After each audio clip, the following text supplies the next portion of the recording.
चलो देखते हैं क्या बच गया था हम लोग का। लास्ट टॉपिक था कोशिका विभाजन। ठीक है, अब हम लोग जानते हैं क्या कि कोशिका विभाजन क्या है, कोशिका विभाजन क्यों जरूरत है, किसी भी सजीव के लिए कोशिका विभाजन क्यों जरूरत है। तो एक तो जरूरत है क्यों, क्योंकि जो भी उसकी कोशिका जो मर चुकी है, किसी कारण से क्या हो मर गई है, चाहे नष्ट हो गई है, उसका क्या करना है, फिर से मरम्मत करना है, फिर मतलब कि नए कोशिका का निर्माण करने के लिए। नए कोशिका क्या करते हैं, निर्माण करने के लिए। चाहे कहीं पे अगर के कोई हमारा अंग जो है किसी कारणवश खराब हो, मतलब कि उसका कोशिका मर चुका है, मृत हो चुका है, तो उस नए मृत कोशिका को बनाने के लिए क्या होता है, कोशिका विभाजन होता है। ठीक है, मतलब कि हमारे कोशिका के क्या, कोशिका के मरम्मत के लिए, कोशिका के मरम्मत के लिए क्या होता है, कोशिका विभाजन होता है। साथ साथ नए अंगों के निर्माण के लिए, अंगों के विकास के लिए, नए अंग, कोई नया अंग होगा ना, नए अंगों के निर्माण के लिए क्या होगा, कोशिका विभाजन होगा। जब तक कोई नया क्या होगा, कोशिका विभाजन नहीं होगा, कोई नया अंग बनेगा नहीं बनेगा। जैसे छिपकली में देखते हैं कि छिपकली का अगर पूंछ कट जाता है तो फिर उसका पूंछ हो जाता है, क्यों, अगर उसमें कोशिका विभाजन नहीं हो तो क्या होगा, वो नहीं होगा। अगर हम लोग का उंगली कट जाता है तो उंगली दोबारा हो जाएगा, नहीं हो जाएगा, क्यों नहीं होगा, क्योंकि इसमें कोशिका विभाजन नहीं हो पाता उस चीज का, तो इसलिए नहीं हो पाएगा। तो कोशिका के मरम्मत के लिए जो नई कोशिका मर चुकी, जो जैसे हमारा हाथ चपा गया, कोई चीज है तो क्या धीरे धीरे क्या होता है, ठीक हो जाता है। हाथ कट गया, चाहे कट उठ जाता है तो क्या होता है, धीरे धीरे क्या होता है, ठीक हो जाता है। तो उससे क्या होता है, कोशिका विभाजन, मतलब कि कोशिका नया कोशिका बन रहा है, तभी तो क्या हो रहा है, वहां पे वो फिर से पहले जैसा हो रहा है। तो कोशिका के मरम्मत में, नयों के निर्माण में, फिर क्या है, फिर जनन अंगों, क्या प्रजनन के लिए, प्रजनन के लिए क्या होता है, कोशिका विभाजन होता है। अगर क्या कोशिका विभाजन नहीं हो तो क्या होगा, कोई नया जैसे पेड़ पौधा, तो कोई नया नया पेड़ पौधा जन्म नहीं लेगा, किस कोई जीव जंतु हो सके, कोई क्या होगा, उसका बच्चा या अंडा क्या होगा, जन्म नहीं लेगा। तो कोशिका का विभाजन होता है किसके लिए, नयों के निर्माण के लिए। जो अंग क्या है, जो भी कोशिका क्या हो चुका है, मर गया है, मृत हो चुका है, उसके फिर से नया रूप से बनने के लिए। फिर प्रजनन के लिए, लेकिन नए क्या अपने जैसे संतान उत्पत्ति के लिए क्या होता है, कोशिका का विभाजन होता है। और कोशिका विभाजन का सर्वप्रथम किसने कहा था, बताए थे। कोशिका विभाजन का सिद्धांत, इनका जो सिद्धांत है कोशिका विभाजन का, कि कोशिका विभाजन क्यों होता है, ये सिद्धांत किसने दिया था, Rudolf Virchow, Rudolf Virchow, Rudolf Virchow ने ही बताया था कि कोशिका विभाजन जो है क्यों जरूरी। इन्होंने क्या किया था, कोशिका विभाजन का सिद्धांत दिया था, सर्वप्रथम 1855 में दिया था। और देखो कोशिका विभाजन में होता क्या, कोशिका विभाजन में क्या होगा, एक कोशिका जो है टूटकर दो कोशिका बनेगी। तो जो कोशिका टूटती है, ठीक है, जो कोशिका, जो मेन कोशिका है, मेन कोशिका जो टूटेगी, जो मेन होगा, मुख्य कोशिका होगा, उसको कहते हैं हम लोग मदर सेल, मदर सेल। जैसे जिससे क्या कोई नया बच्चा जन्म लेता है उसको कहते हैं कि माँ, जो जिससे जन्म लिया उसको माँ कहते हैं, तो क्या माँ को मदर कहते हैं, तो मदर सेल। लेकिन जो कोशिका, जिस कोशिका से कोई नया कोशिका बनता है, उस कोशिका को क्या कहते हैं, मदर सेल। और जो कोशिका बनती है, इस मदर सेल से जो कोशिका बनेगी उसको कहेंगे डॉटर सेल। ठीक है, इस मदर सेल का क्या होगा, जो कोशिका नया बनेगा, एक कोशिका बट के दो हो जाता है, उसको क्या कहते हैं, डॉटर सेल कहते हैं। तो जो कोशिका शुरू में है वो हो गया मदर सेल, और जो नया बना उसको क्या हो गया, डॉटर सेल। ठीक है,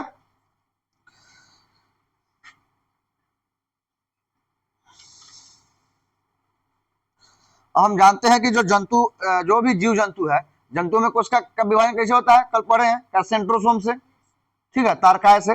जो सेंट्रोसोम से क्या होता है, जंतुओं में कोशिका विभाजन होता है। और पेड़ पौधों में, पेड़ पौधों में जो होता है कोशिका विभाजन, वो किससे होता पता है, सेल प्लेट, भूल जाता है सभी के दिन, सेल प्लेट से। ठीक है, अब देखेंगे कि कोशिका विभाजन, एकदम कोशिका विभाजन को थोड़ा थोड़ा जान गए थे।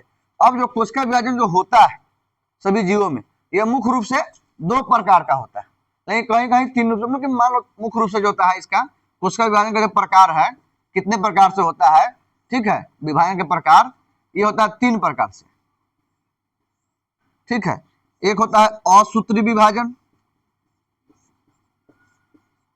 एक हो जाएगा असूत्री विभाजन, एक हो जाएगा सूत्री विभाजन, चाहे इसी को कह सकते हैं समसूत्री विभाजन, सूत्री विभाजन या समसूत्री विभाजन।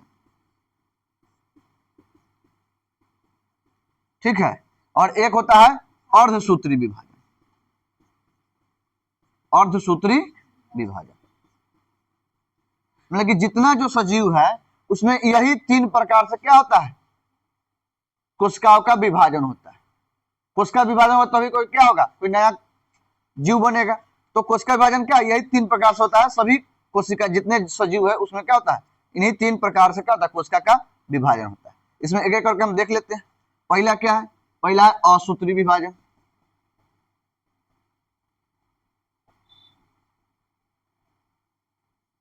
ठीक है, पहला है असूत्री विभाजन। ठीक है, इसमें क्या होगा, सिंपल विभाजन कोशिका वो टूट के क्या होगा, 2 गो बनेगा। ये जो विभाजन होता है मुख्य रूप से होता है, ये जो विभाजन होता है किसमें होता है, जीवाणु मतलब कि बैक्टीरिया, विषाणु, वायरस। ठीक है, सूक्ष्म जीव जो जितना जो छोटा छोटा जीव होता है, सूक्ष्म जीव जो नंगी आंखों से नहीं देख सकते हैं, माइक्रोस्कोप में दिखाई देता है, सूक्ष्म जीव।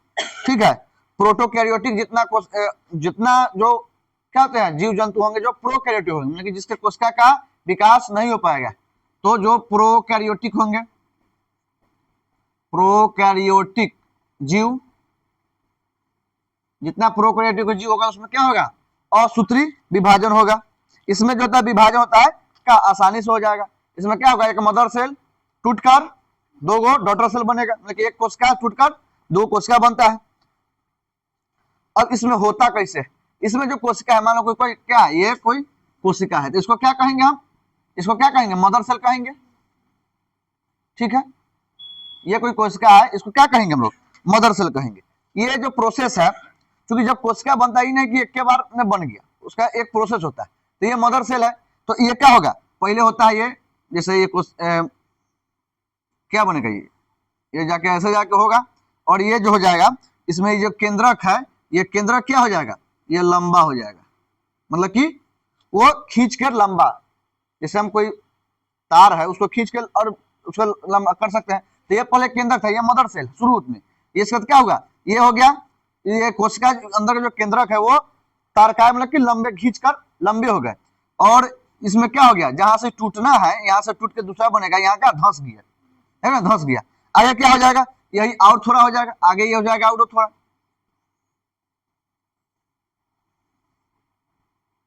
अभी देखो ये जो है यहाँ भी केंद्रक है, यहाँ भी, लेकिन अभी दूसरों क्या, दोनों क्या है, एक दूसरे से जुड़ा हुआ है। अब जो है ये अंतिम अवस्था में है। अब इसके बाद क्या हो जाएगा, 2 गो बन जाएगा, इसका केंद्रक अलग हो जाएगा, इसका केंद्रक अलग हो जाएगा, इसी से बन गया दोनों। तो इसको दोनों को क्या कहेंगे हम, दोनों को क्या कहेंगे, डॉटर सेल कहेंगे, इस दोनों को डॉटर सेल। कोशिका विभाजन कैसे होगा, ये एक लंबा प्रोसेस होता है। एक कोशिका है मदर सेल, उसमें क्या होगा, उसका केंद्रक क्या होगा, 2 भाग में बढ़ जाएगा। ठीक है, और ये केंद्रक बढ़ने के बाद क्या होगा, और जहां से बटेगा बीच से क्या हो जाएगा, धंस जाएगा। धंसने के बाद क्या होगा, वो जहां से धंस गया उस अगला प्रोसेस में और ज्यादा धंस जाएगा, और उसके बाद क्या होगा, दोनों अलग अलग हो जाएगा, दोनों में अलग अलग केंद्रक हो जाएगा। ठीक है, अब दोनों क्या होगा, 2 अलग कोशिका हो गया, ये क्या हो गया, डॉटर सेल कहलाती है। ये हो गया असूत्री विभाजन। इसका कहाँ होगा, जितना जीवाणु है, जितना विषाणु है, सूक्ष्म जीव है, जितना प्रोकैरियोटिक जीव है, प्रोकैरियोटिक जीव में क्या जाएगा, जो कवक पढ़े तो जो कवक क्या होगा, प्रोकैरियोटिक जीव है, जो कवक होंगे क्या, प्रोकैरियोटिक जीव जो कवक होंगे, शैवाल होंगे, ये सब क्या होंगे, इस सब में क्या हो जाएगा, असूत्री विभाजन हो जाएगा। ठीक है, जितना जो बैक्टीरिया है, वायरस है, सूक्ष्म जीव है, प्रोकैरियोटिक जीव है, कवक है, शैवाल है, जो कवक साल कौन जो प्रोकैरियोटिक है, उसमें क्या हो जाएगा, ये असूत्री विभाजन हो जाएगा। ठीक है, अब आगे देखते हैं, अगला है समसूत्री विभाजन। मिटा है, ये नहीं मिटाते। ठीक है,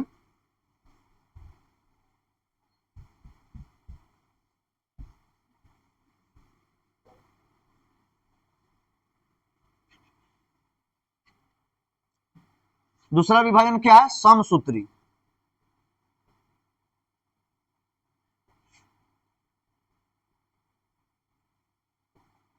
ठीक है, दूसरा क्या है, समसूत्री विभाजन। इसमें क्या होगा, अब देखते पहले समझते हैं समसूत्री विभाजन में इनका जो है नामकरण। ठीक है, ये जो समसूत्री विभाजन है इसका नामकरण, चाहे सबसे पहले समसूत्री विभाजन शब्द का प्रयोग, चाहे इसका नामकरण, एक ही चीज हुआ, किन्होंने किया था इनको, वाल्डर फ्लेमिंग। वाल्डर फ्लेमिंग ने सर्वप्रथम क्या कोशिका समसूत्री विभाजन का नामकरण किया था? फ्लेमिंग। नामकरण चाहे सबसे पहले प्रयोग किसने किया था? वाल्टर फ्लेमिंग ने। इसको क्या कहते हैं? इसको परोक्ष कोशिका विभाजन भी कहते हैं। इसका दूसरा नाम क्या है? परोक्ष कोशिका विभाजन। इसको परोक्ष कोशिका विभाजन भी कहते हैं। ठीक है, इसको परोक्ष कोशिका विभाजन भी कहते हैं। इसको इंग्लिश में क्या कहते हैं? माइटोसिस कहते हैं। और ये जो है कोशिका विभाजन, जो समसूत्री विभाजन होता है, ये कहाँ होंगे? काय की कोशिका में। और समझते बोले काय कोशिका क्या होता है? काय की कोशिका में समसूत्री विभाजन कहाँ होगा? काय की कोशिका में। तो जितना जो जीव है, चाहे पेड़ पौधे है, उनमें जो 99% जो कोशिका होती है वो क्या होती है? काय कोशिका होती है। और बचा क्या? 1% क्या होगा? तो 1% जो कोशिका होता है ये होता है जनन कोशिका। ठीक है, जनन कोशिका। तो कोई भी शरीर है, चाहे वो मानव का हो, चाहे जीव जंतु को हो, चाहे पेड़ पौधे का, उसमें 99% जो कोशिका होगा क्या होगा? काय कोशिका। और केवल जनन कोशिका होंगे, जिससे क्या होगा? वो अपने जैसा संतान उत्पत्ति करेगा। तो वो जो कोशिका होगा वो क्या होगा? वो 1% होगा। वो आगे पढ़ेंगे अर्धसूत्री विभाजन, तो ये 1% उसमें होता है। तो 99% क्या होता है? काय कोशिका। और काय कोशिका में कौन सा विभाजन होगा? समसूत्री। क्वेश्चन आता है कि काय कोशिका में किस प्रकार का विभाजन होता है? तो समसूत्री विभाजन होता है। ठीक है, अब जो है इका है जनन कोशिका, तो आगे देखते हैं। जनन कोशिका क्या होता है? ओवम और स्पर्म होता है। अब इसमें भी क्या होगा? एक डॉटर, एक मदर सेल क्या होगा? सिंपल है, कोशिका टूटकर दो गो बनेगा, मदर सेल टूटेगा दो गो बनेगा। लेकिन ये थोड़ा प्रोसेस जो होता है लंबा होता है। ये प्रोसेस जो है कोशिका विभाजन का लंबा होता है। ठीक है, अब इसमें देखते हैं इसको जो है, इस कोशिका विभाजन में जो है, इस कोशिका विभाजन होता है, इसको 5 आधार पर देखता होगा। अभी जो विभाजन होता है इसको हम लोग अध्ययन के लिए, मतलब अपना सुविधा के लिए, इसको 5 आधार पर देखते हैं। ठीक है, ये जो है इसको देखते हैं 5 आधार पर। ठीक है, 5 आधार पर देखते हैं। ठीक है, पहला होता है इंटरफेज। इंटरफेज पहली अवस्था का नाम है इंटरफेज। क्या होता है? अंतरावस्था। अगला होता है प्रोफेज। Interphase, prophase. तीसरा होता है मेटाफेज अवस्था। समय अवस्था होगा इंटरफेज अवस्था, प्रोफेज अवस्था, मेटाफेज अवस्था।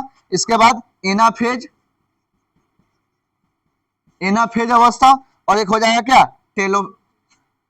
टेलोफेज। टेलोफेज अवस्था। ये क्या है? इसमें भी क्या होगा? एक कोशिका है कोई, इसको क्या मदर सेल कहेंगे।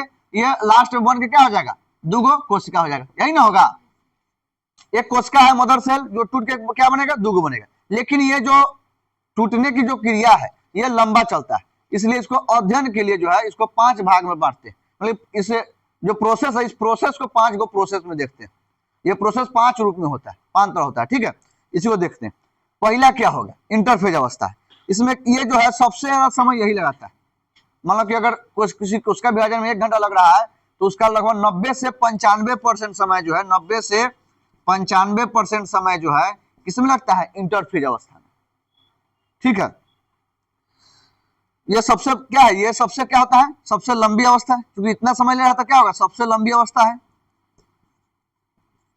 इसमें जो समय लगता है सबसे ज्यादा लगता है। ठीक है, इसमें डीएनए का निर्माण होता है तथा क्रोमोसोम अलग हो जाते हैं। विभाजन से पूर्व की तैयारी। इसमें क्या हो जाएगा? डीएनए का निर्माण होगा। ठीक है, इंटरफेज में क्या हो जाएगा? डीएनए का निर्माण होगा।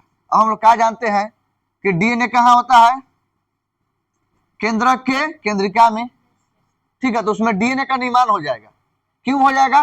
क्योंकि पहले से तो था लेकिन हो जाएगा निर्माण, क्योंकि दुगो बटन है, डीएनए का निर्माण हो जाएगा। और ये क्या हो जाएगा?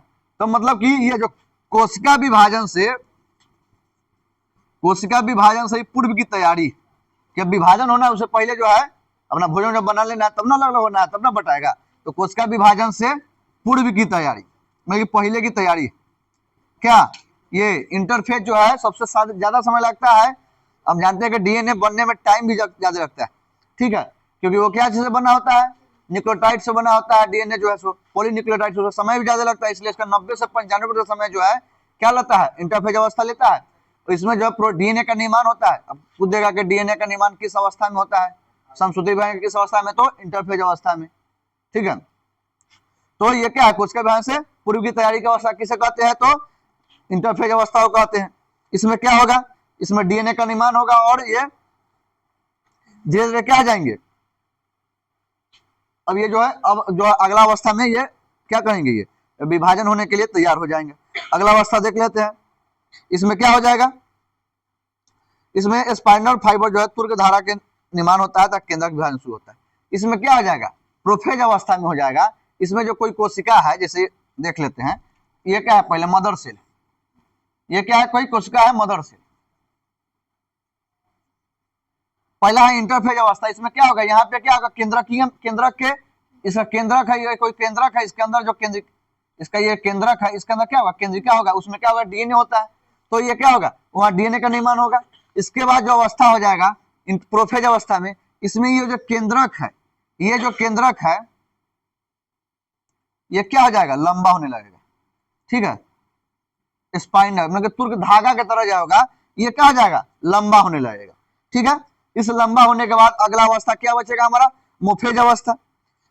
मेटाफेज अवस्था में क्या हो जाएगा, इसमें जो है स्पाइनल फाइबर का पूर्ण निर्माण होता है, अध्ययन के अनुसार सबसे महत्वपूर्ण यही है। इसमें क्या हो जाएगा अगला अवस्था में, इसमें जो हो जाएगा, इसमें जब देखेंगे ये कोई कोशिका है, तो इसमें हो जाएगा क्या कि इसमें अलग अलग जो है ये केंद्रक जो है ये पूरा दूर दूर हो जाएगा। इसमें बने कि केंद्रक का निर्माण जो है बढ़िया से हो जाएगा। इसमें केंद्रक का क्या कहते हैं, केंद्रक का निर्माण जो है पूर्ण रूप से हो जाता है, इस केंद्रक का निर्माण पूर्ण रूप से हो जाता है। अगला अवस्था क्या है हमारा, एनाफेज अवस्था है। एनाफेज अवस्था में क्या हो जाएगा, इसमें जो ये केंद्रक है ये चले जाएंगे कहाँ, एगो इधर लास्ट में चला जाएगा, एगो इधर लास्ट में चला जाएगा। एनाफेज अवस्था में मतलब कि अपने ध्रुवों पर चले जाते हैं। तो क्वेश्चन आता है कि किस अवस्था में जो है, इसे बहुत सबसे क्वेश्चन जो है इतना डीप इससे पूछेगा नहीं, पूछ देता है कि केंद्रक क्या कहते हैं, कोशिका विभाजन के या समसूत्री विभाजन के किस अवस्था में जो है केंद्रक जो है ध्रुवों पर चले जाते हैं। तो किसमें हो जाएगा, एनाफेज अवस्था में क्या होगा, ये ध्रुवों पर चला जाएगा। इसमें जो केंद्रक कहाँ चला जाएगा, ध्रुवों पर। ध्रुव मतलब कि दोनों ओर साइड में चला जाएगा। कोई ध्रुव मतलब क्या होता है, ई कोना चल जाएगा, जो है ई कोना चल जाएगा। अब क्या है, ये लास्ट अवस्था बचा है, इसमें क्या हो जाएगा, ये जो है अलग अलग हो जाएगा। ये केंद्र किसका अलग हो जाएगा, इसका अलग हो जाएगा, ये हो गया अलग अलग बन गया। तो एक कोशिका से क्या हो गया, ये मदर सेल से दो गो डॉटर सेल बन गया कि नहीं बन गया। तो ये हो जाएगा टेलोफेज अवस्था। इससे क्या हो जाएंगे, कोई कोशिका बन गया। यह सबसे अंतिम अवस्था है, इसमें विभाजन पूर्ण हो जाता है, कोशिका के सभी अंग आ चुके थे। इसमें क्या होगा, कोशिका के सभी अंग का क्या होगा, निर्माण हो जाएगा। अब देखते हैं ये जो है, ये जो क्या होता है, ये कोशिका विभाजन का जो कोशिका विभाजन का जो संरचना है, क्या होते हैं प्रोसेस है, ये निरंतर चलते रहता है। ये हमेशा ये नहीं कि हाँ कोशिका विभाजन हो गया रुक गया, ये हमेशा चलते रहता है, लगातार होते रहता है। क्यों, हम लोग जानते हैं कि कोशिका जो होती है, जब पढ़े हैं कि कोशिका जो है, जो कोशिका पुरानी हो जाती है, देखे ना, जो कोशिका पुरानी हो जाती है चाहे किसी कारण से मर जाती है, वो तो ऐसा ही चाहे पुरानी हो उसको मार देता है, कौन, लाइसोसोम मार देता है। तो जो कोशिका पुरानी हो जाएगी तो हमको हमेशा नया कोशिका चाहिए। नया कोशिका रहेगा शरीर में तेजी से कोई काम होगा। तो इसलिए ये जो प्रोसेस है हमेशा चलते रहता है। और ये जो प्रोसेस है बहुत जटिल प्रोसेस है, मतलब कि हार्ड प्रोसेस है। ये जो कोशिका विभाजन का प्रोसेस है हार्ड प्रोसेस है, और ये हमेशा चलते रहता है। ठीक है,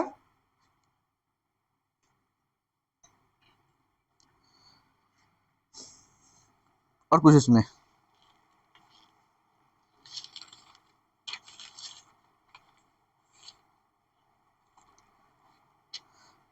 अब समसूत्री विभाजन तो बताए कि इसका महत्व क्या रहा है, इसलिए है क्योंकि क्या है, जो भी क्या होता है कोशिका में जो निरंतर टूट फूट होता है, चाहे कोई कोशिका मर गया तो उसका नए कोशिका के निर्माण के लिए होता है। ठीक है, ये समझ में आया। तो इंटरफेज अवस्था का सबसे लंबी अवस्था इंटरफेज अवस्था, डीएनए का निर्माण क्या होगा इंटरफेज अवस्था में। ठीक है, कोशिका विभाजन से पूर्व की तैयारी की अवस्था किसे कहते हैं, इंटरफेज अवस्था कहते हैं। प्रोफेज में क्या होगा, प्रोफेज अवस्था में क्या होगा, एक जो कोई मदर सेल है, उसमें जो होता है केंद्रक है, केंद्रक क्या होगा, एक तुर्क धागा की तरह, स्पाइंडम लगी फाइबर की तरह, फाइबर क्या कहते हैं, मतलब तुर्क फाइबर, धागा को इंग्लिश में फाइबर कहते हैं। तो कहने को ये तुर्क धागा की तरह क्या होता है, लंबा हो जाता है। ठीक है, अगला अवस्था है मेटाफेज अवस्था, और ये प्रोफेज अवस्था में क्या होगा, केंद्रक विभाजन शुरू हो जाता है, इसी में क्या अलग अलग हो जाता है, केंद्रक विभाजन शुरू हो जाता है। अगला अवस्था क्या है, मेटाफेज अवस्था, इसमें हो जाता है क्या होगा, इसमें जो है ये स्पाइनल फाइबर का निर्माण जो है पूर्ण रूप से, मतलब कि ये जो तुर्क धागा है इसका निर्माण जो है पूर्ण रूप से इसमें हो जाता है, इसमें जो पूर्ण रूप से ये स्पाइनल फाइबर जो केंद्रक है उसका निर्माण हो जाएगा। अगला अवस्था है एनाफेज अवस्था, इसमें क्या हो जाएंगे, ये जो है कोशिका केंद्रक है ये सभी दोनों क्या होंगे, ध्रुवों पर चले जाएंगे, मतलब दोनों साइड साइड चले जाएंगे, और इसको जो है सबसे महत्वपूर्ण अवस्था माना जाता है। किसको, किसको, एनाफेज अवस्था, मेटाफेज अवस्था को।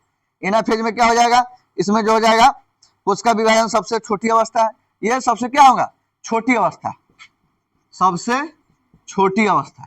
सबसे बड़ी अवस्था इंटरफेज अवस्था, और सबसे छोटी अवस्था एनाफेज। इसमें क्या करेगा, कुछ नहीं करना है, खाली इसको केंद्रक जो बन चुका है केंद्रक दोनों का, ये दोनों क्या ग्रुप पर चले जाएंगे।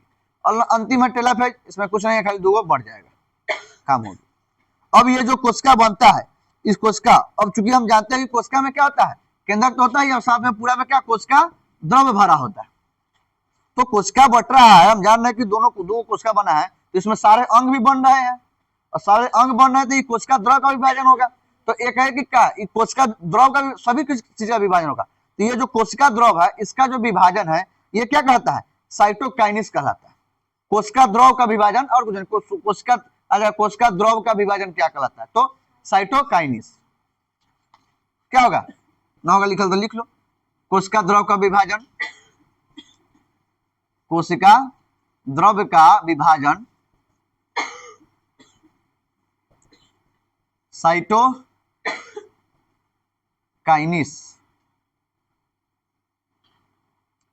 कोशिका द्रव का विभाजन क्या कहलाता है, साइटोकाइनेसिस कहलाता है। ठीक है, ये हो गया क्या हमारा समसूत्री विभाजन। ठीक है, तो ये क्या होता है, सभी सजीवों के कायिक कोशिकाओं में क्या होता है, समसूत्री विभाजन। जो पूरे सजीव का कितना है, 99% जो कोशिका है किससे बना होता है, कायिक कोशिका से बना होता है। 1% ही कोशिका क्या होता है, जनन कोशिका है, जो क्या होंगे, सभी सजीवों में पाए जाएंगे जनन कोशिका, जिसमें आगे देखते हैं अगला, और तीसरा क्या है, अर्धसूत्री विभाजन, वो होगा किसमें, जनन कोशिका में। ये पुरुष में क्या होता है, स्पर्म बनता है, और महिलाओं में ओवम बनता है, ये जनन कोशिका है, यही है ओवम, अंडाशय है, जनन कोशिका मादा में है, और मेल में क्या, शुक्राणु, स्पर्म जो है जनन कोशिका। तो अगला है तीसरा अर्धसूत्री विभाजन।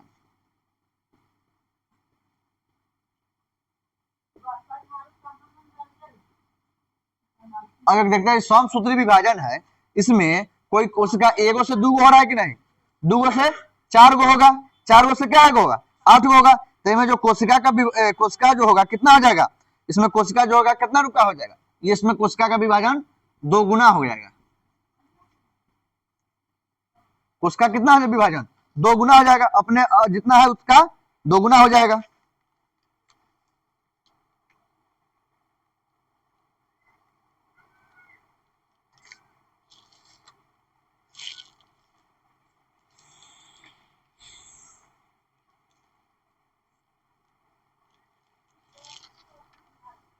ठीक है, अगला है क्या, अर्धसूत्री विभाजन। अब देखते हैं ये होता कहाँ है, अर्धसूत्री विभाजन जो है इसका खोज पहले किसने किया था, इसका खोज जो है बीजमैन ने किया था।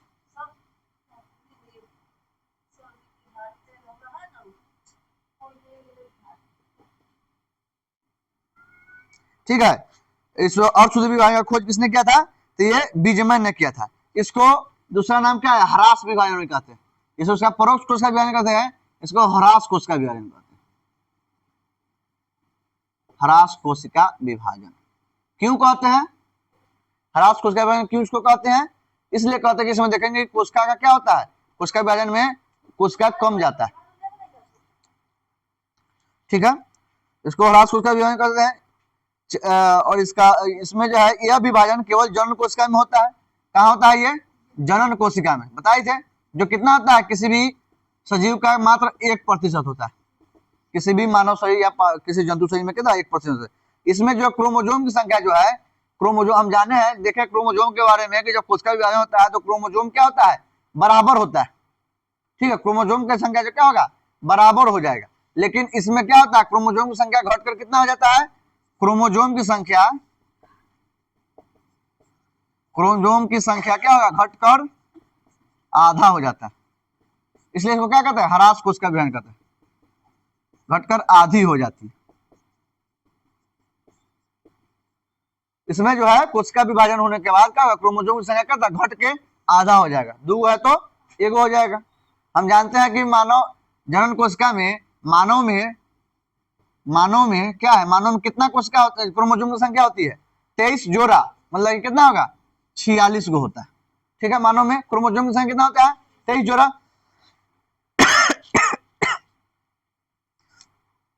इसमें एक मदर सेल 4 डॉटर सेल में बढ़ जाता है। इसमें एक सेल हो जाए, जो एक मदर सेल होगा, ये एक मदर सेल है, ये क्या बढ़ के क्या गो में हो जाएगा, ये 4 गो में हो जाता है। ठीक है, 4 गो डॉटर सेल में ये हो जाएगा। ठीक है, इसमें क्रॉसिंग ओवर की घटना होती है, इनमें प्रोफेज अवस्था सब अपल्यूशन मतलब सब। पहले देखो औषधि का खोज किसने किया था, बीजमैन ने। इसका नामकरण जो है, इसका नामकरण जो किया था, किसने किया था, फॉर्मर एवं मुरे, वैज्ञानिक है कौन, फॉर्मर एवं मुरे, इसका नामकरण किए थे। इसमें जो है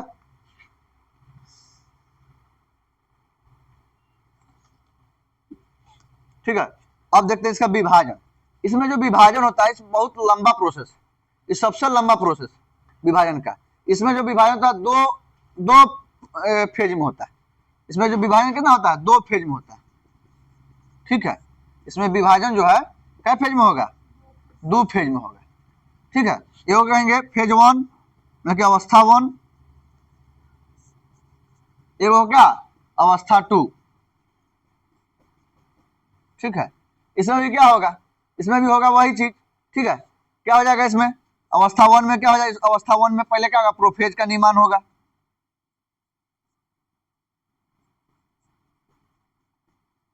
प्रोफेज होगा, उसके बाद क्या हो जाएगा, मेटाफेज होगा,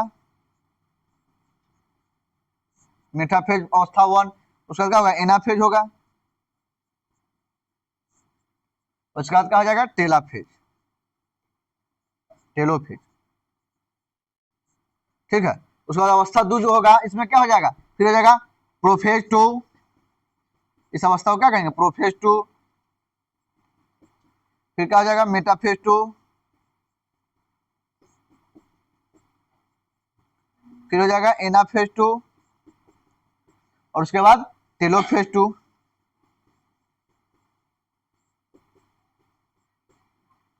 क्या है, जो इसमें विभाजन होता है अवस्था 1 अवस्था 2 मतलब 2 अवस्थाओं में होते हैं।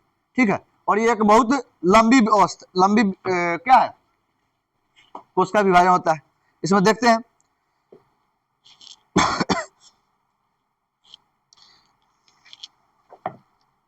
अच्छा, इसमें प्रोफेज 1 जो है, इसमें क्या होगा, इसमें जो होता है एक लंबी अवस्था है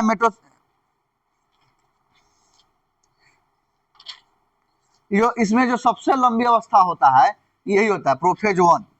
ये प्रोफेज 1 जो है क्या होगा, सबसे लंबी अवस्था क्या होगा, प्रोफेज 1।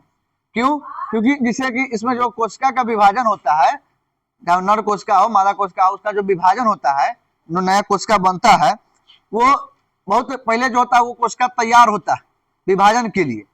जब तैयार हो जाता है तो उसको पहला अवस्था कहते हैं। और उसका दूसरा अवस्था में जैसे ये जो हुआ है समसूत्री विभाजन, सेम वैसे होता है दूसरी अवस्था में, इसमें कुछ अलग नहीं है, बस उसमें जो है तैयार होता है। देख लेते हैं कई को, प्रोफेज 1 में क्या होता है, इसमें जो है गुणसूत्र क्या होंगे, जो क्रोमोजोम क्या हो जाएंगे, लंबे एवं पतले हो जाते हैं।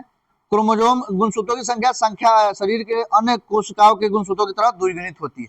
इसमें क्या है, सिंपल है कि पहला अवस्था में क्या हो जाएगा, इसमें गुणसूत्र की संख्या क्या हो जाएगा, गुणसूत्र लंबा एवं पतला हो जाएगा। उसके बाद लंबा और पतला होने के बाद क्या हो जाएगा, लंबा और पतला होने के बाद क्या हो जाएगा कोशिका का, जैसे देख लेते हैं फोटो के हिसाब से, थोड़ा देख लेते हैं, इसमें मिटाते हैं।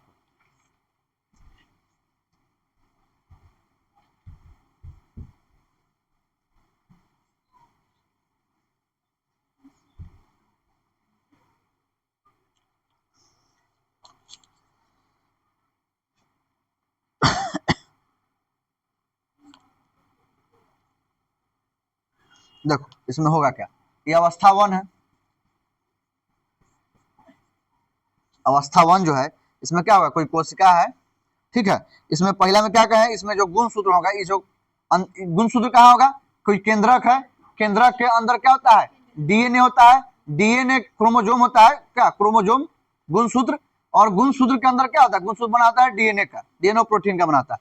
तो ये जो गुण सूत्र क्रोमोजोम होगा कहाँ होगा, केंद्रिका में होता है। वो जो क्रोमोजोम क्या हो जाएगा, लंबा एवं पतला हो जाएंगे, क्योंकि वो बहुत अंदर है तो उतना दिखाई देगा नहीं, ये लंबा और क्या हो जाएंगे, पतला हो जाएंगे। उसके बाद क्या हो जाएगा, ये जो गुण सूत्र के अंदर, ये जो मान लो कि क्या है, केंद्रिका है, उसका गुण सूत्र जो है इसमें हो जाएगा क्या, जाइगोट का निर्माण होता है, ठीक है।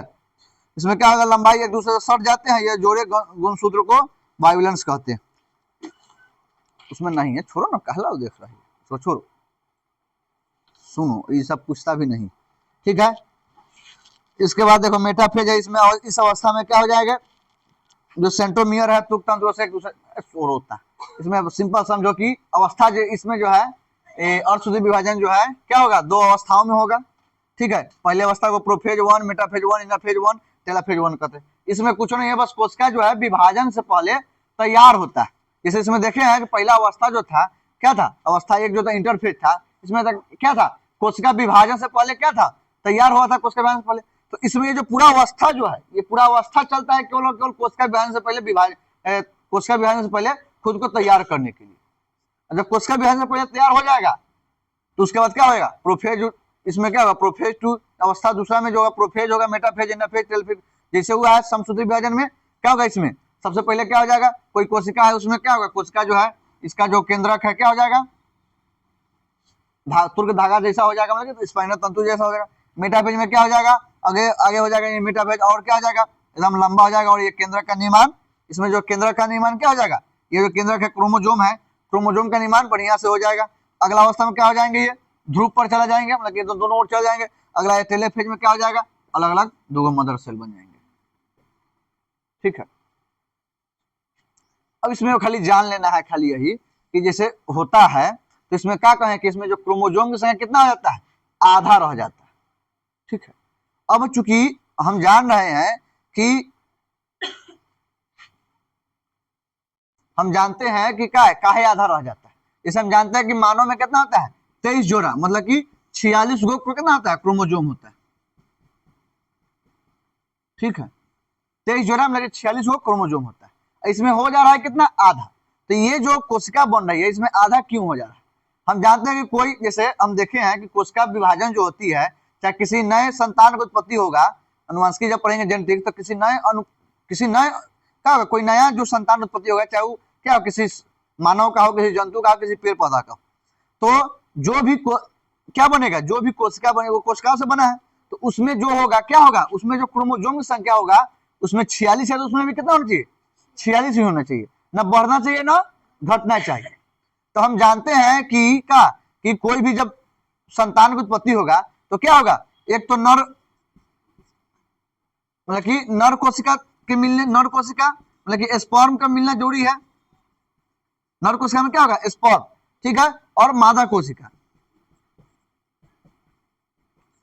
मादा कोशिका मतलब इसमें ओवम, जब ये दोनों साथ मिलेगा तभी क्या होगा, कोई बच्चे का निर्माण होगा, चाहे वो क्या हो, किसी जंतु में हो, चाहे किसी मानव में हो, चाहे किसी पेड़ पौधा में। जब मादा कोशिका इस मानव में हो गया, नर कोशिका को स्पर्म कहते हैं, मादा कोशिका को ओवम कहते हैं, समझना है कि कोई जंतु में हो चाहे किसी मानव में, जब वो दोनों कोशिका मिलेगी तभी क्या होता है, वो दोनों साथ मिलकर क्या यूग्मनज जाइगोट बनाता है। तो आगे जब प्रजनन पढ़ेंगे तो उसमें देखेंगे कैसे होता है, तो समझना है कि काहे आधा रह जाता है। तो चूंकि इसमें अगर ये भी रह जाता 46 गो क्रोमोजोम, इसमें नर कोशिका में हो जाता 46 गो क्रोमोजोम, इसमें भी हो जाता, तो नया जो बच्चा बनता इसमें क्या हो जाता, क्रोमोजोम 92 हो जाता है। तब तो उसको क्या होता, क्रोमोजोम की संख्या, मतलब क्रोमोजोम क्या है, डीएनए है, अगर वो संख्या बढ़ गया, घट गया, चाहे कुछ चेंज हो गया, तो आदमी का जो स्वरूप है, चाहे किसी भी जीव का स्वरूप है, वही चेंज हो जाएगा। अब उससे घटता बढ़ता है तो उससे देखेंगे क्या रोग होता है, वो देखेंगे। तो वो तो एक हो गया कि तो बीमारी हो गया। लेकिन होना चाहिए कितना, यहाँ पे 46 ही होना चाहिए, होना चाहिए कि नहीं चाहिए। तो ये जो नर कोशिका है जब देखेंगे तो ये क्या कहते हैं, आधा रह जाता है। तो इसमें क्या होता है, ये जो नर कोशिका बनती है, स्पर्म जो बनता है, इसमें क्या तो 23 कोशिका होता है, और मादा कोशिका में क्या होगा, इसमें भी 23 को रहेगा।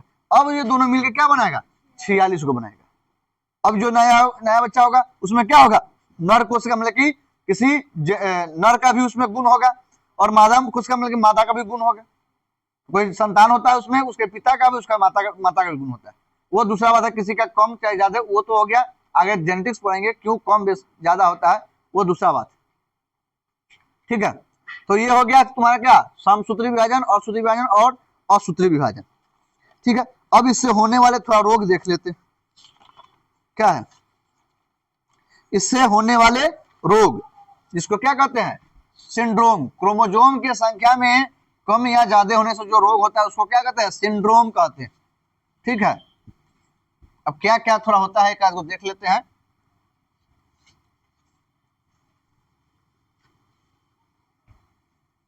इसी डीएनए के मतलब डीएनए मतलब क्रोमोजोम में जो होता है संख्या में, क्रोमोजोम में इधर उधर करके क्या होता है, जो पेड़ पौधे में जो बनाया जाता है क्या, हाइब्रिड, हाइब्रिड अभी है ना, जो भी फसल होता है क्या होता है, हाइब्रिड होता है।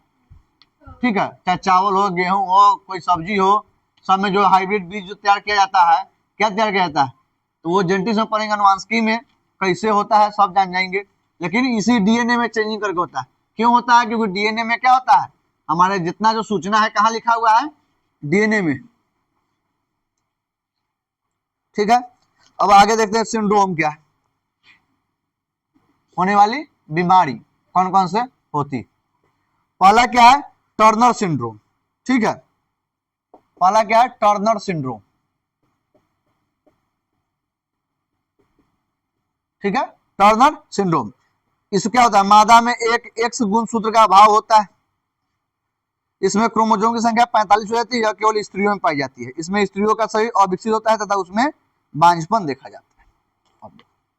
आगे जब देखेंगे कि जब देख लेते हैं, जो किसी जैसे मानव में देख लेते हैं, किसी बच्चे का जो जन्म होता है, निर्माण होता है, तो उसमें कितना होना चाहिए गुणसूत्र, 46 गुणसूत्र होना चाहिए, 23 जोड़ा होना चाहिए।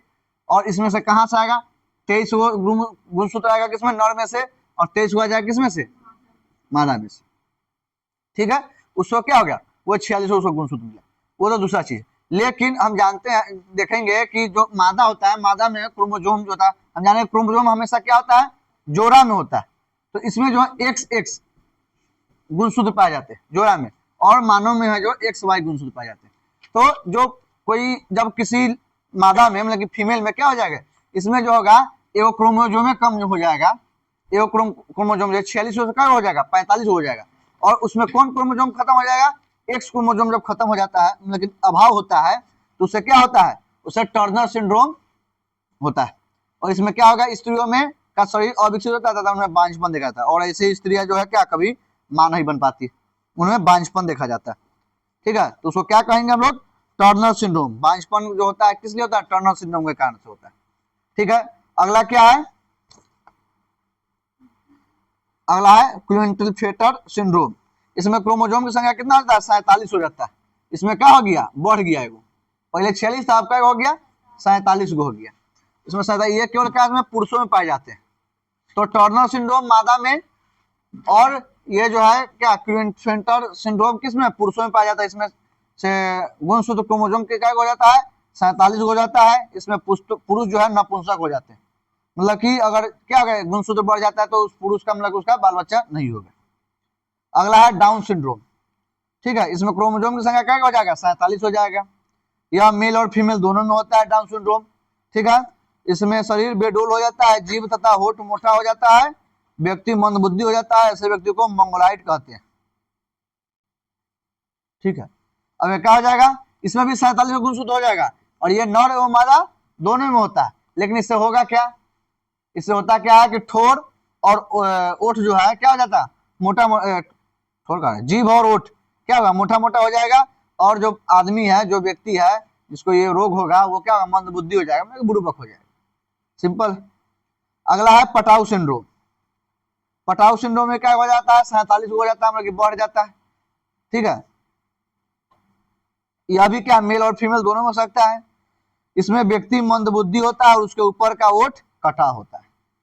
ठीक है, उसको कहते हैं पटाउ सिंड्रोम। कोई कोई देखेगा जन्म में होता है, यहाँ से ओठ जो है ऊपर से कटल होता है, हम लोग घर तक हुआ है।